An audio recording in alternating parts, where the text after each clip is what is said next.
All right, so I just wanted to briefly go over the egg catch project with you again before you go ahead and get started on it. So if you don't have a rubric, grab one from the sub. She has some extra copies, but I gave you this on Friday after the test. So remember, you're building a device that sits on the ground and catches the egg. It's not encompassing the egg. I know I explained this to some classes, and one class I didn't. So I'll kind of start from the beginning, but just a couple of reminders, so bear with me.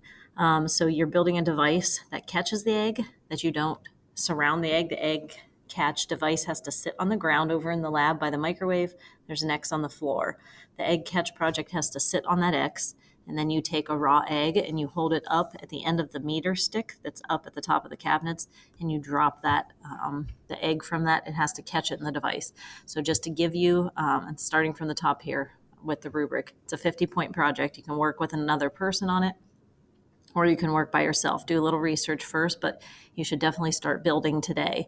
There should be a decent framework of building because I'd like to build today and tomorrow, and then hopefully start dropping eggs on Wednesday and be done by Thursday with all of our drops. So it has to be within a cubic foot size, so it can't be longer than, higher than, or wider than 1 foot. So it has to be 1 foot by 1 foot by 1 foot. And if you want to get some idea, over in the lab area by the microwave on the counter is a brown box that it has to be smaller than. You won't use that brown box. It's not because you're going to be sitting your device inside that brown box. The brown box is just to show you that your egg catch has to be smaller than that brown box. So it's just a visual. So don't be putting your device in that box. It's just a visual. It has to be within 1 cubic foot parameters. So when you're building it, remember we talked about this the other day, there are certain materials that you should use. If you go all the way down to the bottom of the list are your materials. They're all over in the lab area, so go ahead and grab them as you need them. You can use masking tape. Lots of people like to use tape just to hold it together until they know that's what they want, or you can just use tape the whole time. But a lot of people also use hot glue. If you plug in the hot glue guns, please make sure you have a piece of cardboard underneath the hot glue gun because it leaks all over the table, and then clean up and unplug the glue gun when you're done before you leave class. Those are the two things that you can use to hold the thing together. Paper clips, there's a couple different kinds of paper clips.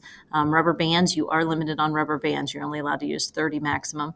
Drinking straws, there's all different kinds. There's paper and plastic drinking straws over there. Craft sticks, there's a couple different sizes of craft sticks.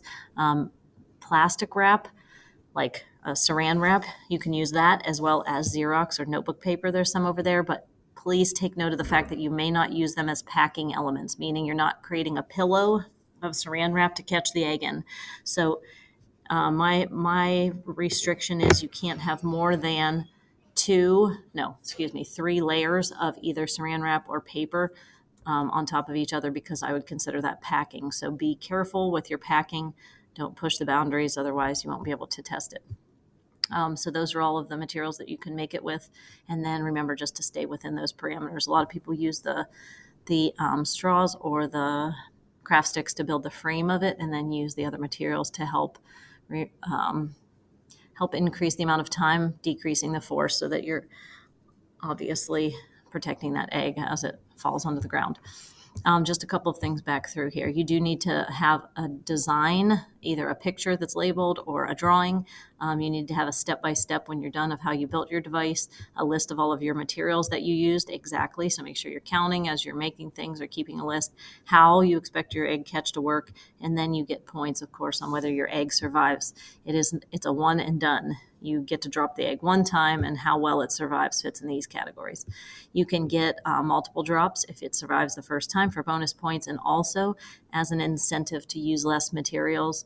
The lightest device in the class, the top 5th lightest devices get bonus points as well. You also need to do a little bit of research. You can do that before or after. Obviously, it's beneficial to do it before, but you can read about that. So you should start building today. Just leave your materials over on the side counters or wherever. Once you start to get stuff built, do some research first. Get with another person if you want to work with a partner, or work by yourself. No more than 2 people in a group, and start building. And I will see you tomorrow. Have fun.